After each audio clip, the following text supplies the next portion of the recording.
Hello, everyone, and thank you for joining us today. If you're a regular to our monthly free webinars, you know that traditionally we have a guest speaker. But the gender of mine, the gender of money is all mine.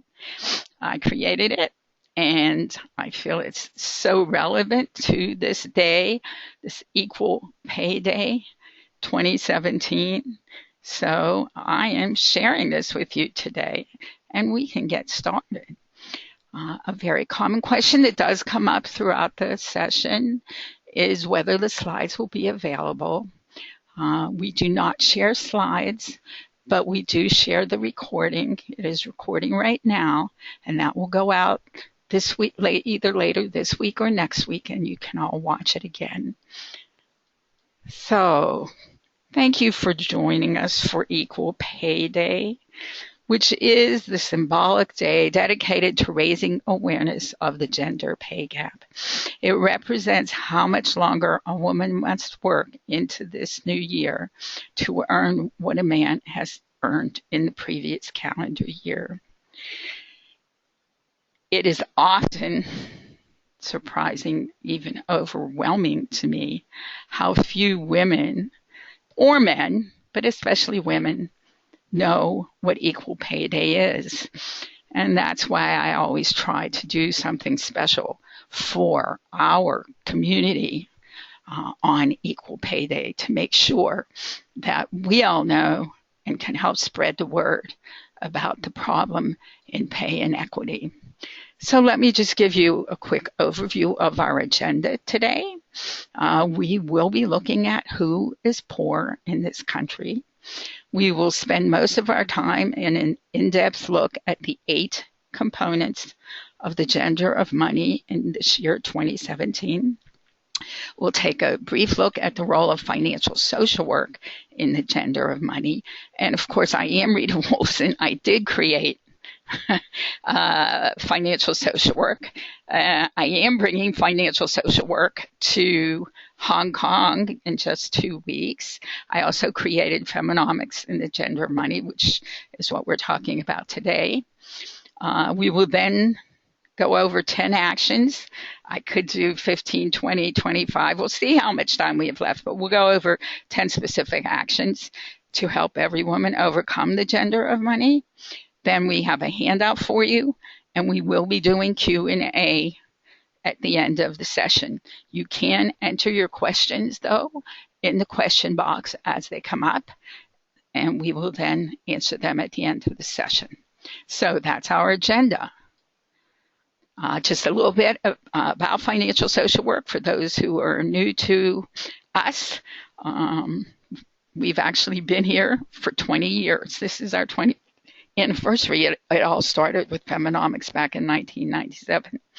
Our curriculum is taught at the University of Kentucky. It has been since 2011. Financial social work is in the online encyclopedia of social work. On our website, we have some research done by United Way. Financial social work is in Wikipedia. We were recently written up in Social Work Today magazine. And as I mentioned, we're really excited to be bringing financial social work to Hong Kong this month. So, money.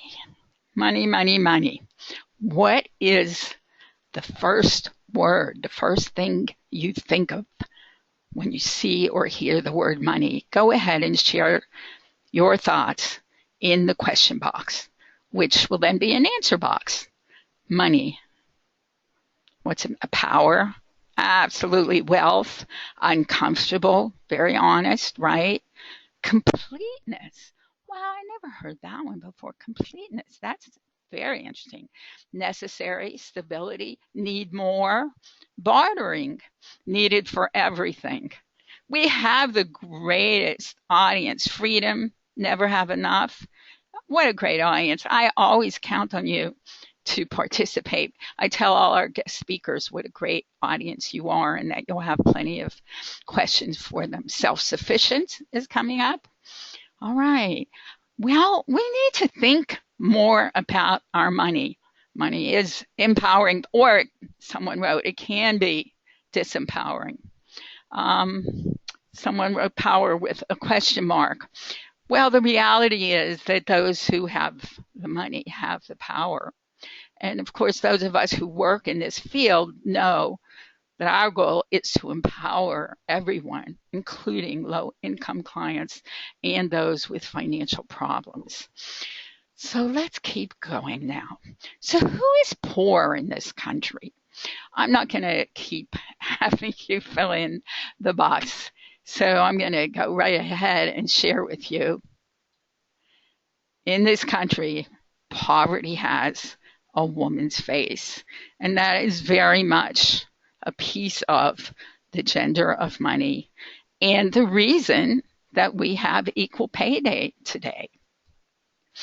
And why are women poor in this country? Well, because we are still raising little girls to believe that if they have long, beautiful hair, can spin gold, tend the right beast, and kiss the right frog, they will live. And I know you all know the rest of that. Happily ever after. But sadly, too often, happily ever after becomes happily never after because of gender pay inequity and because of the gender of money.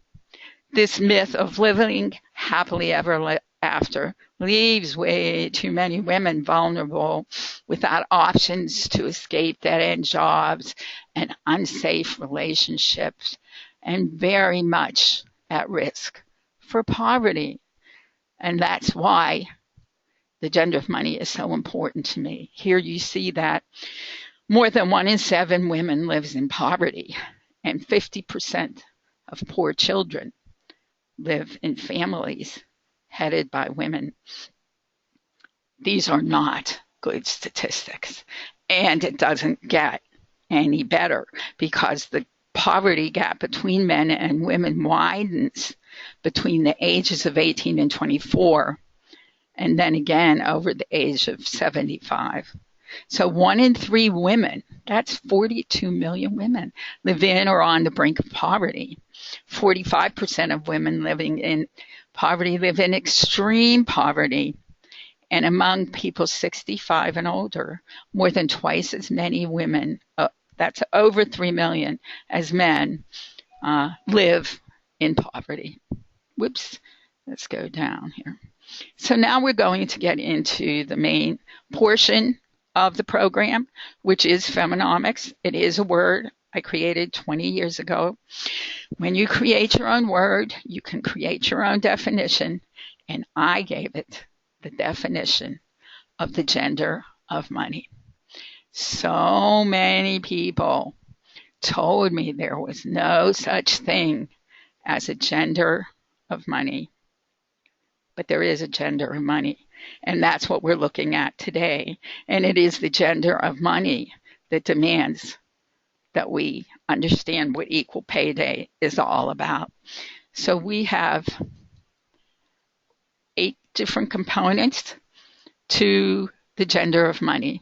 And the number 1, they're really not in a specific order of which is more important than another, other than this fact that women earn less. That is a huge problem for women, as you've already started to see.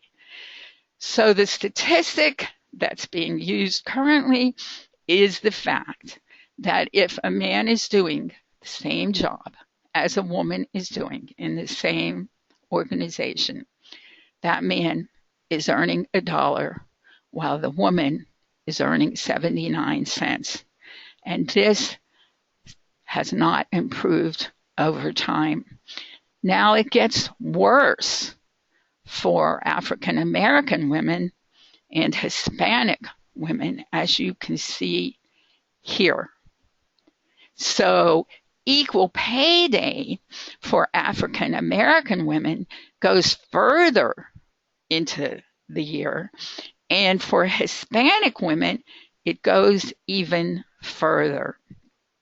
None of this bodes well for any woman.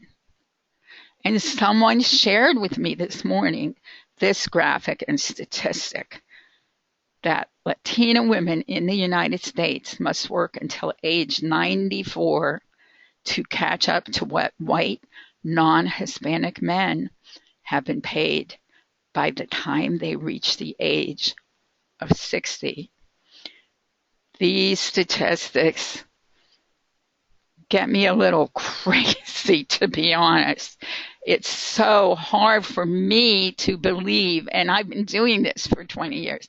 It's so hard for me to believe that this is a reality in 2017 in this country. Sadly, it is.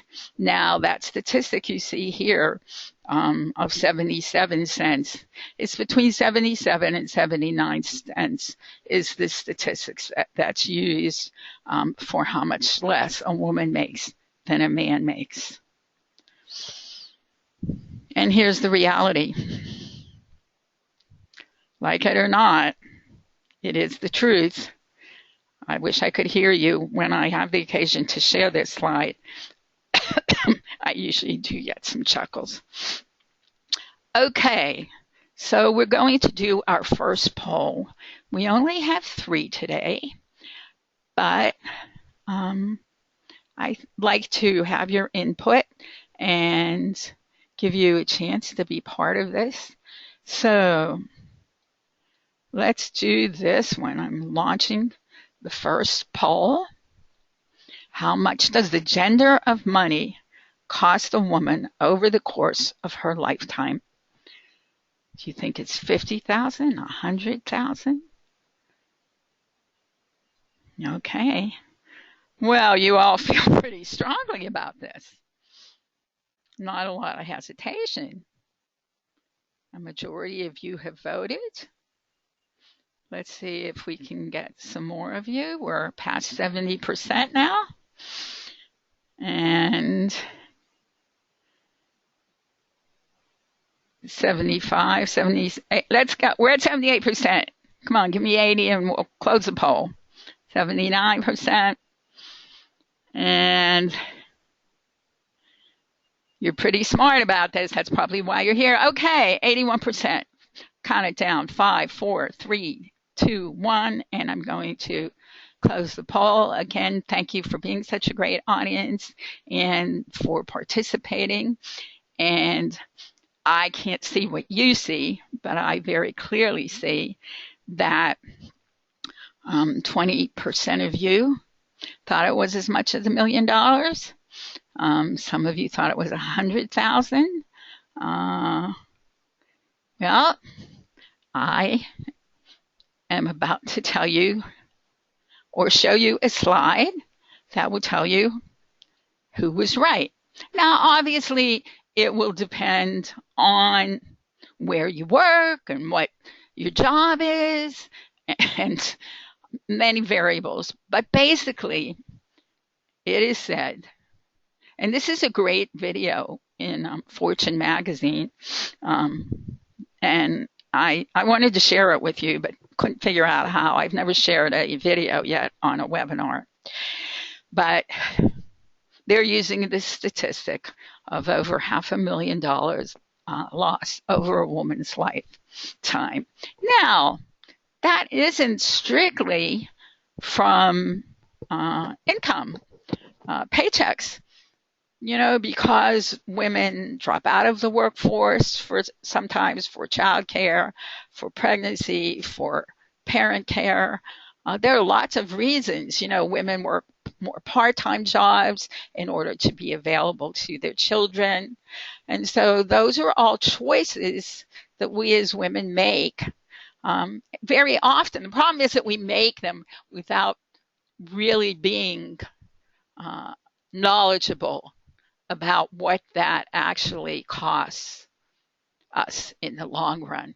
And of course, if you're out of the workforce or working part-time, you're not going to have the ability or access to retirement planning. Certainly part-time jobs don't even offer retirement planning, 401ks, 401(3)Bs. So that's the number that's used. So closing the pay gap.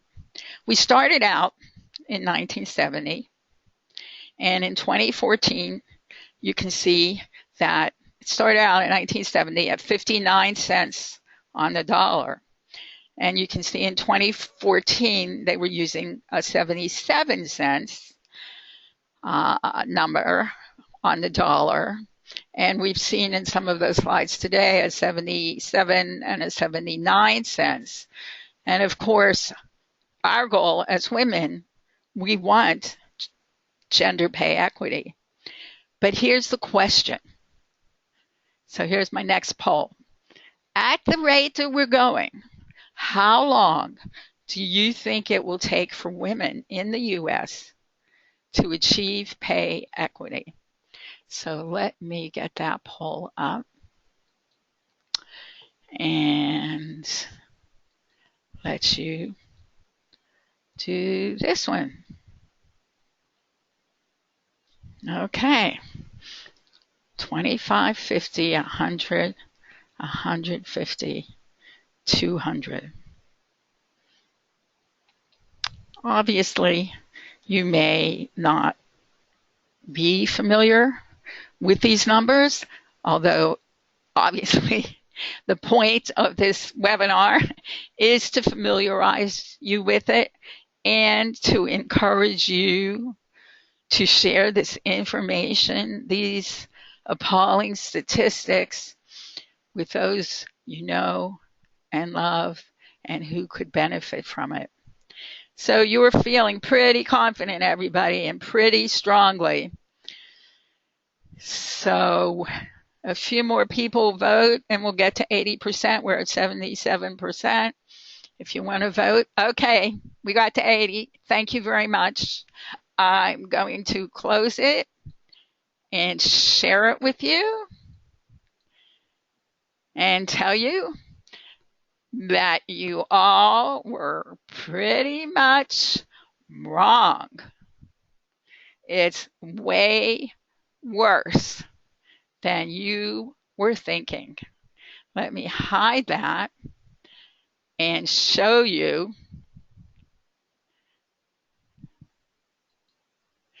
This is the estimated years to close the gap. So you see that it says the United States still has a way to go for gender equality, according to the World Economic Forum. Not good. Not good at all. This is just so appalling to me in 2017 in this country. Okay, we'll keep going. Okay. Now, that was all about number one, the fact that women earn less. We're going through 8 different ones. So number 2, the rest of them aren't quite as lengthy. Number 2, women often have fiscal and physical responsibility for children. So these are the latest statistics from the USDA saying that it costs $245,340 to raise a child from birth to age 18. Obviously, again, that's going to vary by socioeconomics, but you can see the various regions and estimates, and that does not include the cost of college. So why am I talking about this? Well, probably because of the fact that poverty rates for mothers are so high. And you can see white, African American, and Latino. And part of that is really the cost of being a woman. This is number 2, that women often have physical, in other words, financial and physical responsibility for children. So about mothers, when parents don't live together, women are much more likely to be the ones to pay raising the child raising costs. 8 in 10 custodial parents are women, and custodial mothers are twice twice as likely to be poor as custodial fathers. And then these are some of the costs included in the financial part of raising a child. There's childcare, which is so expensive, even though childcare workers are among the lowest paid professionals there are. You have housing, food, clothing, toys, education, and medical. And even with education, even though children go to public school has a lot of expenses these days that aren't covered by the school. So number 3, women have unique healthcare issues, plus access challenges. Some of the issues that women face, experience, go through that men don't have to. And of course, there's a cost to all of them.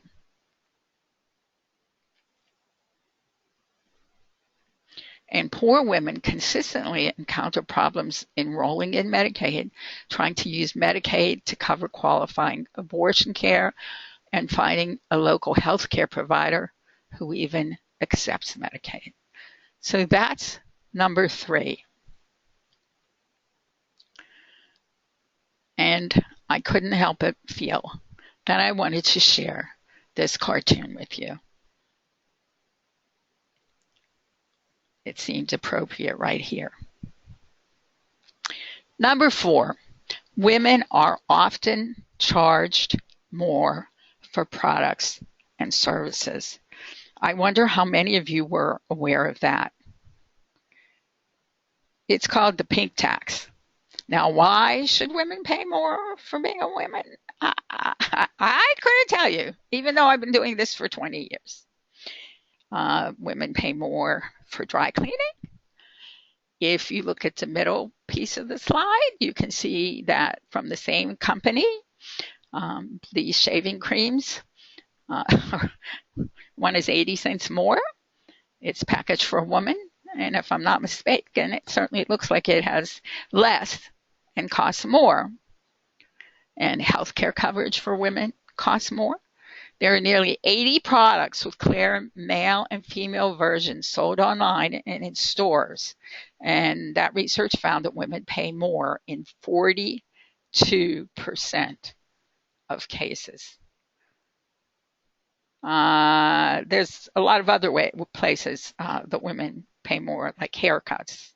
So women are disproportionately impacted by financial illiteracy.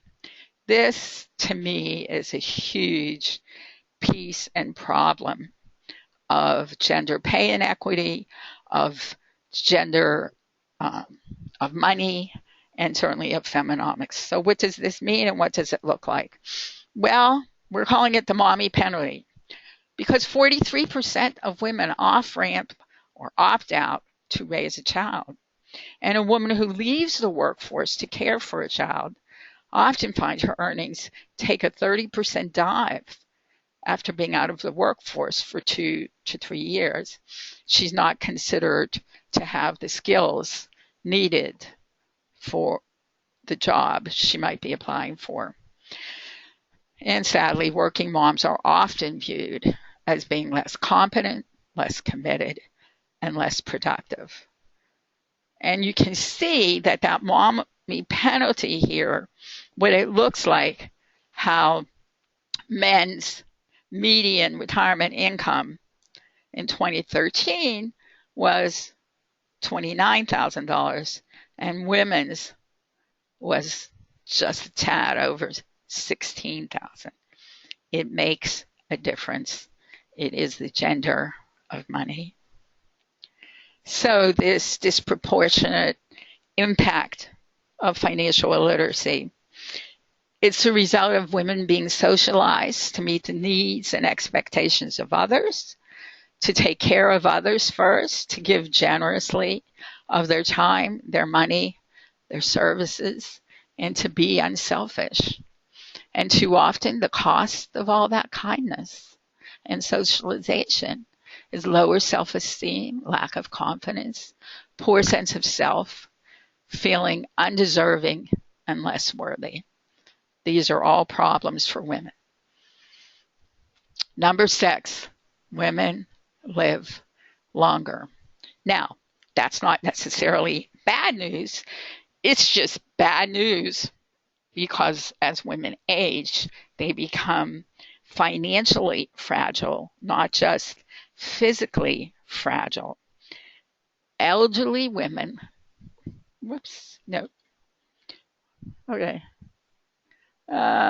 elderly women live in poverty because of a lifetime of lower earnings, wage discrimination, time out of the labor market due to caregiving, jobs that are less likely to have retirement plans. Nearly 1 in 5, almost 20% of single, divorced, or widowed women over 65 are poor. The risk of poverty for older women increases as they age. I am not doing this to depress anyone.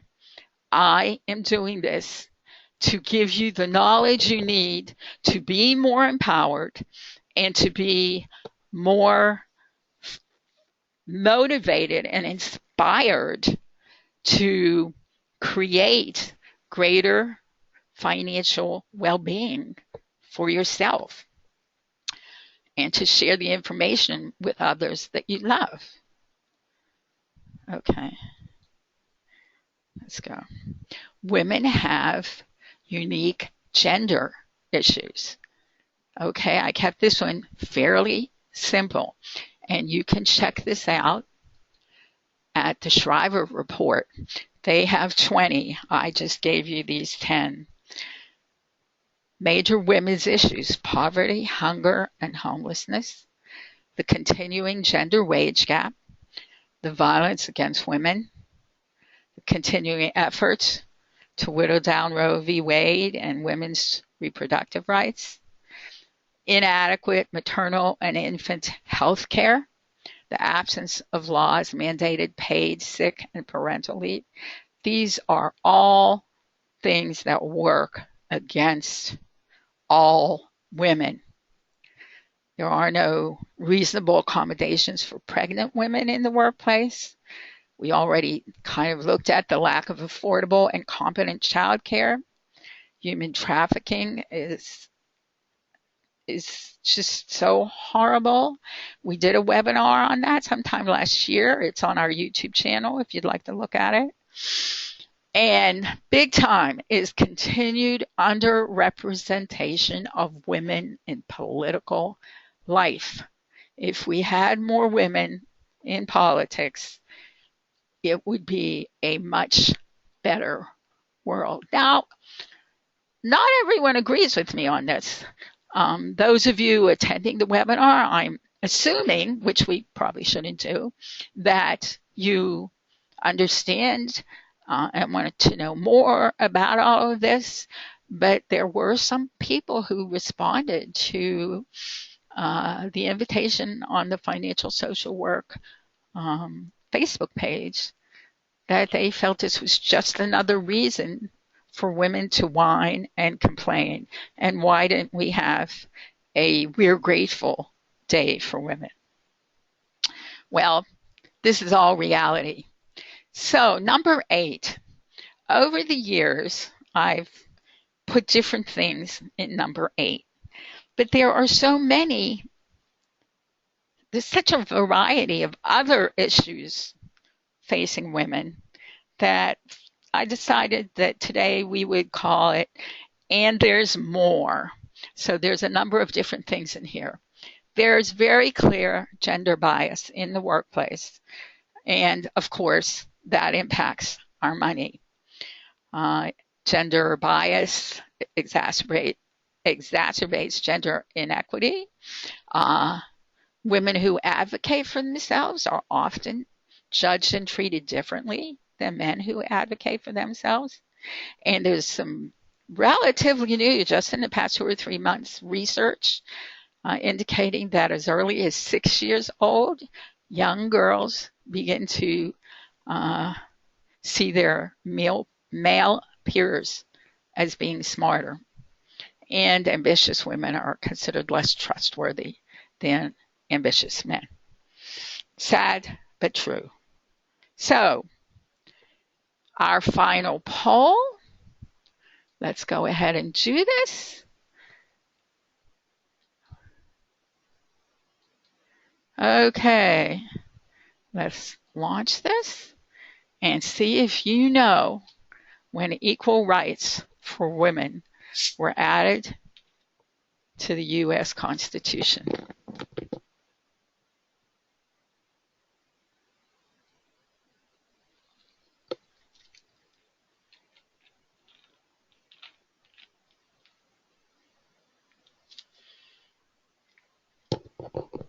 I do love this audience.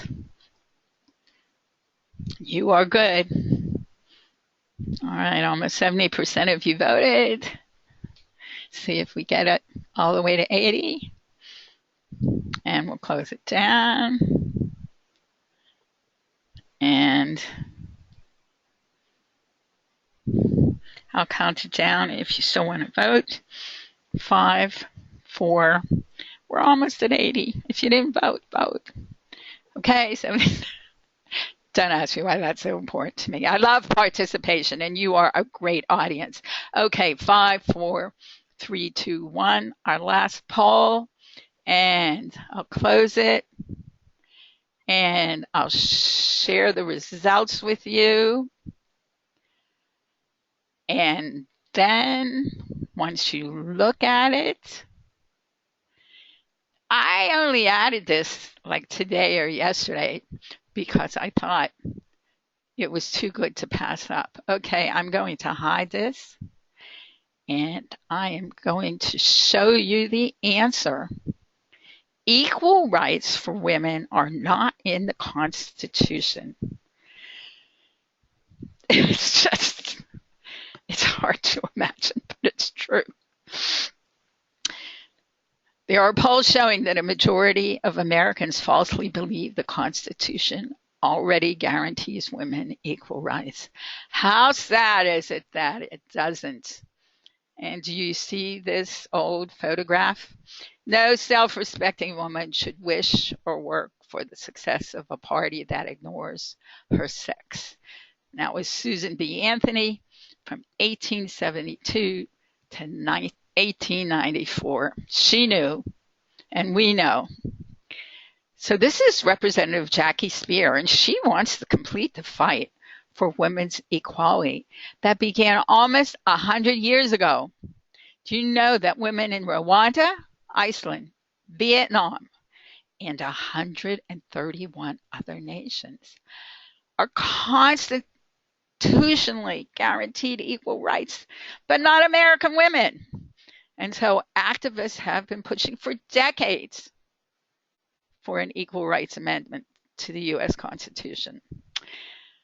I'm not so sure that's going to happen right now, but Jackie Spear is fighting for it, and I hope it does. I surely do.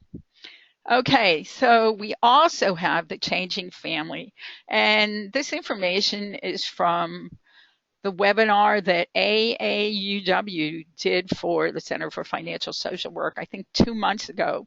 That recording is also on our YouTube station, when they shared that there are more never married women today, that the age gap in second marriages, how it affects women, because in second marriages, older men marry younger women, and those women take care of them as they become ill and pass on. And then there's no one to take care of these younger women. It was very enlightening to me, and I was not familiar with that information. So there are more, we have that twice, more never married women. Birth rates among younger women have trended downward in the past decade. The division of household or unpaid labor remains asymmetrical. Women have longer, more lucrative careers than ever before, but that pay gap remains. even though women are more likely to be breadwinners for families. So this whole piece on the changing family really is relevant to the gender of money. And we could summarize the 8 pieces by saying that women are more likely to be living below the poverty line than men are across all racial and ethnic groups. That's the sad truth. Then there's the F word, and that stands for feminism. Now, feminism, a lot of mixed feelings about feminism, but the definition of feminism is a belief in the social, political, and economic equality of the sexes. Now, why anyone has a problem with that word? I think it just gets a bad rap in our culture, much like the B word. Nobody likes the B word for budget, and nobody likes the F word for feminism. But the reality, and these 3 bullet points are from Bustle magazine. They say that investing is the most feminist thing you can do. And when I asked your reactions right at the beginning of this webinar about what you thought of when I put up the word money, you talked about being empowered. And here you see that in a capitalist society, money is power. And women don't have the money. Those living in poverty don't have the money. They don't have the power. So women don't invest to the same extent that men do. This gender investing gap can cost hundreds of thousands to millions of dollars over the course of a woman's life. We saw those statistics. So this little graphic shows that 8 to 10 women confess they have refrained from having financial conversations, but 60% worry about having enough money to last through retirement, and only 47% are confident talking money and investments with a professional. But it does say that 92% are eager to learn more about financial planning. I so want everyone at this session to be more proactive with their money. So the 8 Femonomics gender of money components. Women earn less. They often have physical responsibility for children. They most often actually have those. They have unique healthcare problems and access challenges. They are often charged more for products and services. They are disproportionately impacted by financial illiteracy. Women live longer, and the longer we live, the poorer we are more likely to be. We have specific gender challenges, and then there's more, all of the other things I shared with you. Now we've gone through the 8 components of Femonomics and the gender of money. I'm going to broaden it a little because this isn't only a women's issue, and we're going to look at a few more things before going to where you get your handout and we do the Q&A. So women aren't the only ones with financial problems. When we look at American adults and their money, 2/3 are stressed about finances. Almost 1/2 have trouble paying monthly bills. 40% are financially illiterate, and almost 1 in 5 people expect to take their debt to the grave. These are not good statistics. They have no or little savings, assets, emergency or retirement funds, or hope of a better financial future.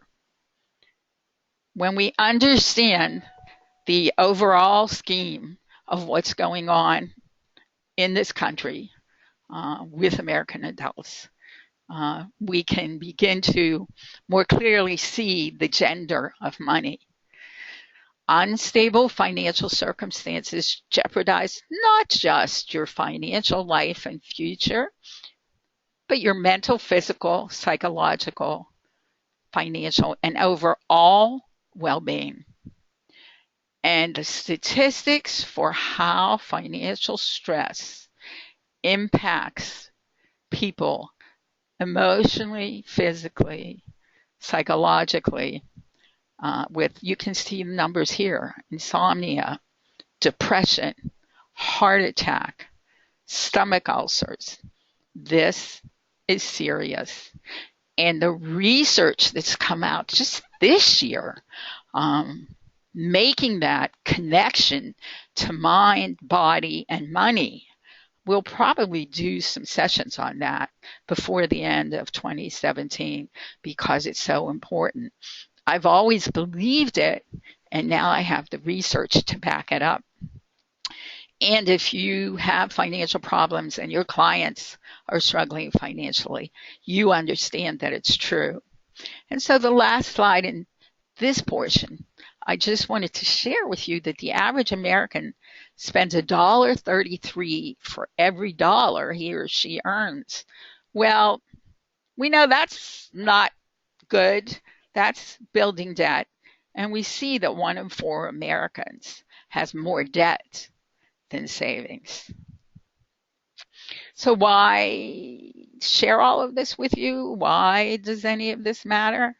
Well, it matters a lot because much of social and economic justice is grounded in dollars and cents. Domestic violence, women stay because they don't have the money. Financial profiling, that's a term we developed, meaning that you are profiled by your credit score. So, whether or not you can get a loan to buy a car or buy a home or get a credit card, these are all based on dollars and cents. Student debt, one of the major cultural shifts that is going on right now. Predatory lending, our part-time economy, how divorce, I didn't bring that up in the gender of money, but women often come out on the wrong end financially when it comes to divorce. And certainly the gender of money supports the feminization of poverty, which means basically that women, that's who's poor in this country. However, most of our clients' financial problems are about much more than dollars and cents. I hope you agree with that. I hope you understand where I'm going with this. So this is my cycle of financial illiteracy. It begins up on top, where financially illiterate adults raise financially illiterate children, and financially illiterate children grow into financially illiterate adults. And these financially illiterate adults struggle with financial problems. And these adults raise the next generation of financially illiterate children. And we perpetuate the cycle of financial illiteracy. And that's a big problem. And one of the goals that I've been requested to address in Hong Kong is the need to raise more financially literate youth in coming years. And that has, in all the research and preparation I've been doing for that trip, really taken on a new direction with my work in financial social work. And I'm very excited about it. And so from all of the financial illiteracy cycle that I just shared with you, I believe we have a serious problem of chronic financial stress syndrome. So from the financial illiteracy, that causes financial problems. And we are so disconnected from our money in this country. We don't see it, we don't touch it. It makes it much easier to avoid it and ignore it. We use credit cards, debit cards, phones. The newer cars are coming out where you can make a purchase right from your car dashboard.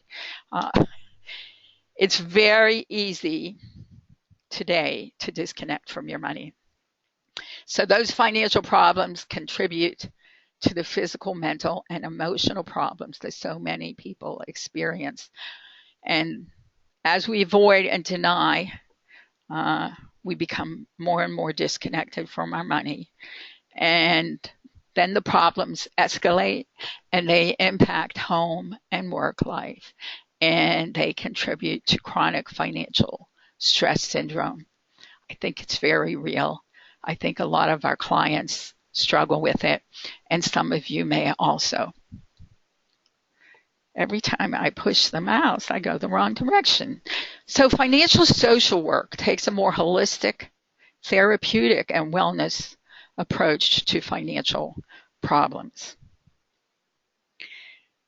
It's an ongoing and highly experiential model that incorporates financial education, motivation, validation, and support. It's interactive, introspective, and strengths-based. It works individually and or with groups, and many of our graduates practice financial therapy using our model. It is definitely empowering, and it has a strong component of hope. And we know this is what people need to create sustainable, long-term financial behavioral change. And until and unless behavior changes, nothing changes. And so that's our goal. And we know that financial well-being is about so much more than dollars and cents. So our definition of financial well-being, and there are certainly numerous ones out there, but ours says embracing the financial component of your life. So money is not a constant concern and stressor. It's about feeling and being more in control of your money and your life, because that's when you experience financial well-being. So it is about more than money. It's about self-awareness, confidence, acceptance, respect, self-esteem, self-worth, and self-confidence. And as I just mentioned, it's about behavior. And our financial behavior is about how we earn, spend, save, share, borrow, lend, and plan. Predominantly, it's about how we earn, spend, save, share, and borrow. And it's our financial behavior, as you'll see in a minute, that determines our financial circumstances. So dollars and cents don't make financial choices. It's our inner money self that makes those financial choices. And if you're not acquainted with your inner money self, you need to take the time to get to know him or her, because financial circumstances originate from within that inner money self. And that includes your thoughts, feelings, and actions with your money and with yourself. Because, as you see in this great quote, money is not the problem, it's our relationship with it, and it's also our relationship with ourselves. So someone with a healthier money self engages more readily, is more hopeful, is more eager to change, is more prepared to succeed. And that's how we create and help clients create greater financial well-being. So this is my financial wellness model, and we've kind of been leading up to it because it's the client's relationship with money and self that drives his or her financial behavior. And if you remember, financial behavior is how we earn, spend, save, share, and borrow. And it's how we earn, spend, save, share, and borrow that determines financial circumstances, our own and our clients. And as you see, it's where financial behavioral change happens. It happens only when we change our financial behavior. So we will finish up and then do the handout. with 10 actions to help overcome the gender of money. Number 1, connect to your money. I just shared with you how many financial problems arise because we are disconnected from our money. We have to stay connected to our money. We must know how much we earn, how much we spend, how much we have. Number 1, important, connect to your money and stay connected to your money. Understand is number 2, why you are where you are and where you want to be in the future. These 2 pieces are incredibly important. How did you get where you are? If you're in a good place, that's great. If you're not, if your clients aren't, why are they there? And where do they want to be in the future? Setting financial goals is a great start on the journey to a better financial future. Number 3, rethink money truths. If we had more time, I would ask you for some of your money truths. But I will just point out that a money truth is something we believe that may very likely even not be true. And clients especially have money truths that aren't healthy and may be inaccurate. I'm not smart enough to manage my money. I'll never have enough money for it to make a difference.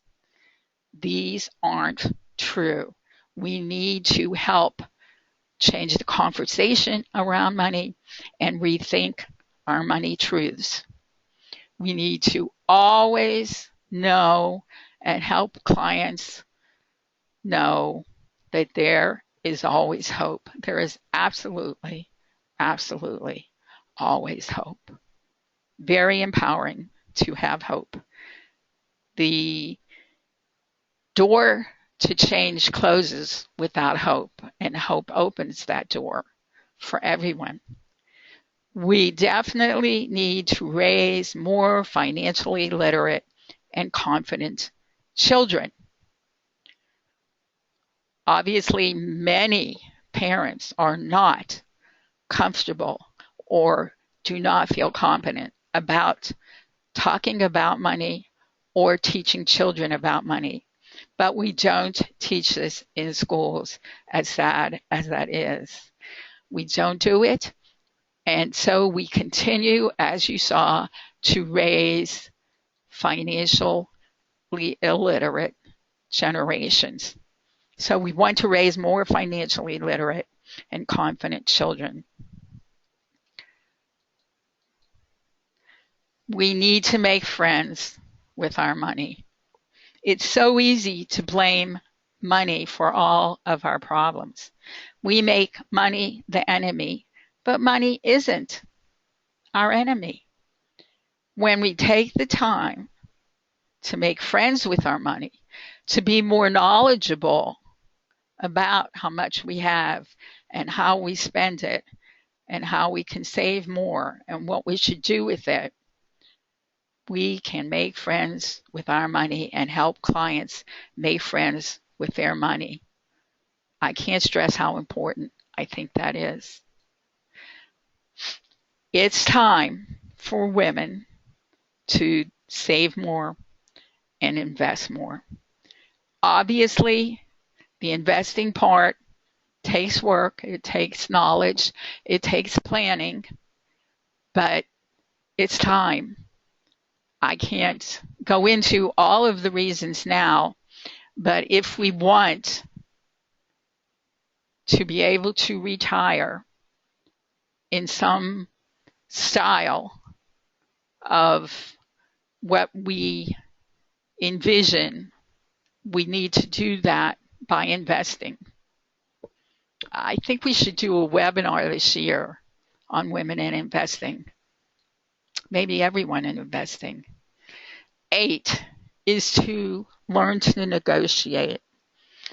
There are many websites that teach women how to negotiate. I'm not going to say it's the easiest thing to do, but AAUW, the American Association of University Women, and you can find them, I believe, at aauw.org. They are all about equal pay. So they get as excited about Equal Pay Day as I do. And they do workshops on negotiating. We have to be able to negotiate. So just some quick tips on the power to negotiate is to set the tone for the conversation, be poised, prepared, and ready to say the first word in any debate or meeting. And so you see the statistics. 37% of women always negotiate their salary. 44% occasionally do, and 19% never do. And if you don't ask, the answer is always no. So number 8 is negotiate. Number 9, definitely vote. Call your congresspeople. Advocate for gender equity. March in the women's marches. Protest where it's appropriate.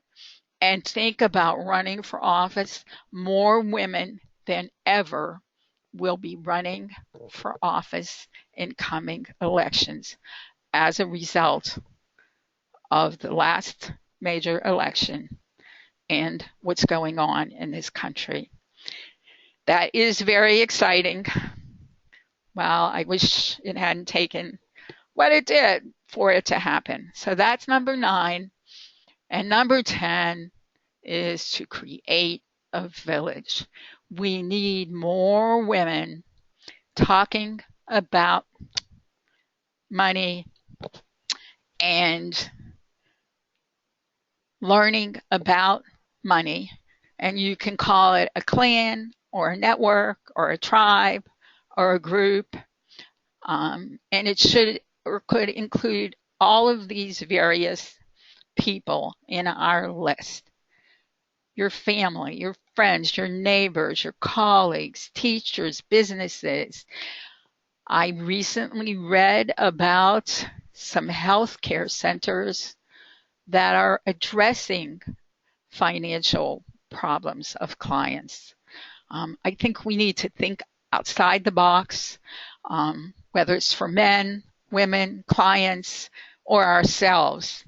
And I really am hoping that at the Center for Financial Social Work this year, we will begin our own village for our rather vast and wonderful financial social work community. So I keep doing the wrong thing. For those of you who may not know it, our certification is self-study and self-paced. Our students have 6 months to complete it, and there is an online final exam that students have 2 weeks to complete. They can work on it, leave it, and come back to it. Those are the topics that are covered, and it is $595 for the certification. That includes the exam.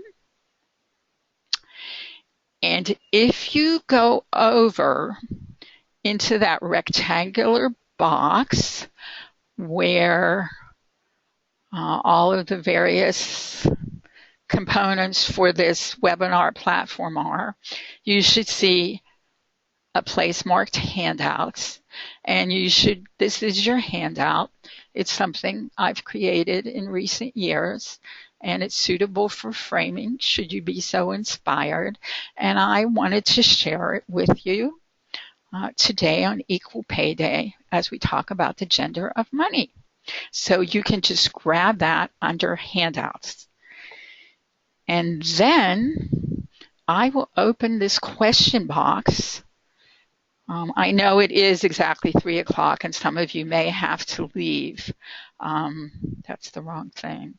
I went to question box and I will see if you have questions. Okay. So